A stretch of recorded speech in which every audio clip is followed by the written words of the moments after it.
सभी को जय मसीह की।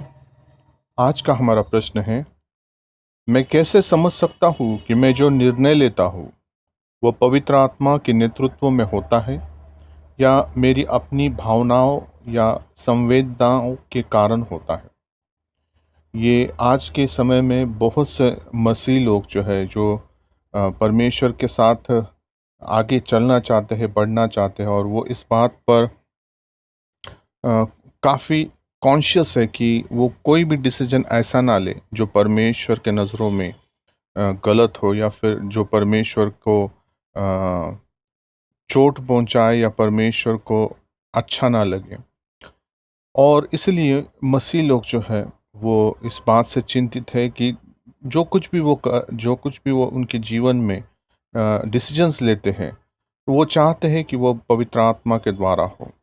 सो यहाँ पर मैं इस प्रश्न का उत्तर आपको कुछ एग्जाम्पल के द्वारा मैं आपको समझाना चाहता हूँ।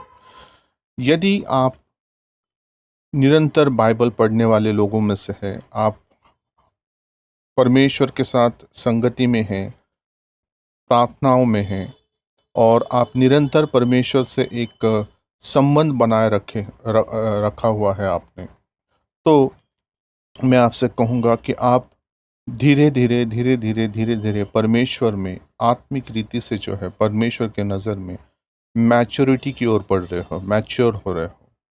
फॉर एग्जाम्पल, आपके घर में अगर कोई छोटे बच्चे हैं, जब वो छोटे होते हैं तो पेरेंट्स उनको बार बार इंस्ट्रक्ट्स करते हैं कि ये ना करना, ये करो, सुबह जल्दी उठो, ब्रश करो, नहा लो, खाना खा लो, ब्रेकफास्ट कर लो, स्कूल जाने के लिए रेडी हो जाओ, स्कूल से घर आने के बाद आपने होमवर्क किया कि नहीं किया।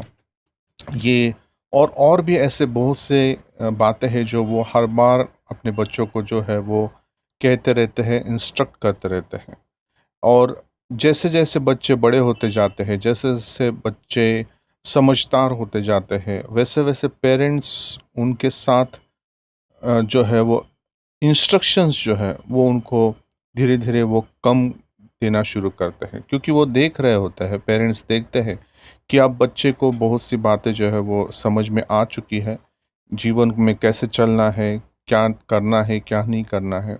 हाँ, एक समय ऐसा आता है कि अगर कोई ऐसी बात पेरेंट्स देख लेते हैं कि ये उस बच्चे के लिए या फिर उस बड़े मैच्योर्ड पर्सन के लिए प्रॉब्लम वाली हो सकती है, तब उसमें पेरेंट्स जो है वो इंटरफेयर करते हैं और उनको सूचनाएँ देते हैं, या फिर उस बात को लेकर आगाह करते हैं।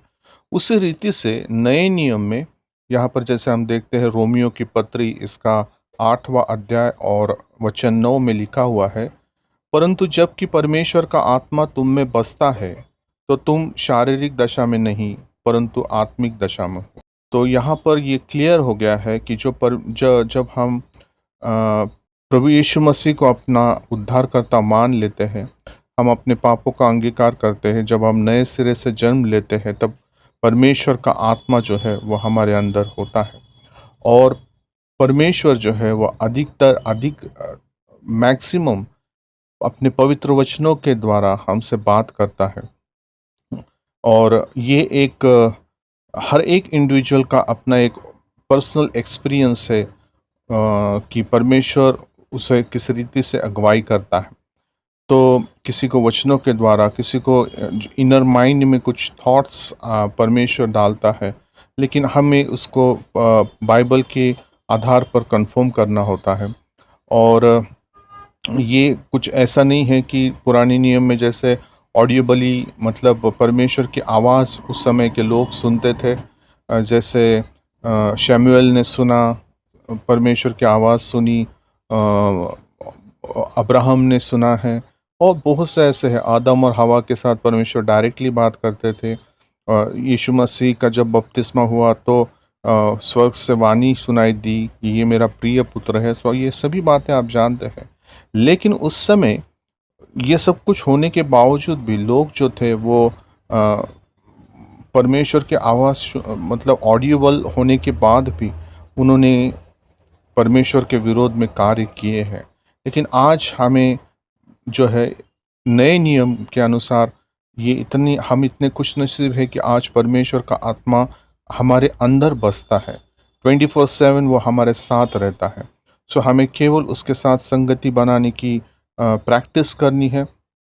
और जब हम पूरी रीति से मसीह में बने रहते हैं तो हमें इस बात को मतलब आश्वस्त रहना है कि परमेश्वर हमारी अगुवाई करता है, वचनों के द्वारा करता है, विचारों के द्वारा करता है। पवित्र लोगों के संगति में जब हम आते हैं, जो वो भी जो आत्मा से चलने वाले लोग हैं, उनके द्वारा भी परमेश्वर कभी हमसे कुछ बातें कहता है। सो एट द एंड मैं आपको ये कहना चाहूँगा कि आप जो डिसीजंस लेते हैं, जो भी निर्णय लेते हैं, वो लेने के बाद आपके मन में किसी भी प्रकार की अ, अशांतता नहीं होगी। आपके अंदर एक परमेश्वर की शांति होगी और कोई भी डिसीजन आप जल्दबाजी में और हड़बड़ी में नहीं लेंगे, क्योंकि पवित्र आत्मा जब भी आपको गाइड करता है तो उसका जो गाइडेंस है और जो काम करने का तरीका है वो धीरज से है, शांति के साथ है, और आपको एक कंफर्ट आपके अंदर, एक पीस आपके अंदर आप महसूस करोगे। आई होप कि आपको आपके प्रश्न का उत्तर मिल गया होगा। तो आज के लिए इतना ही। सभी को जय मसीह की।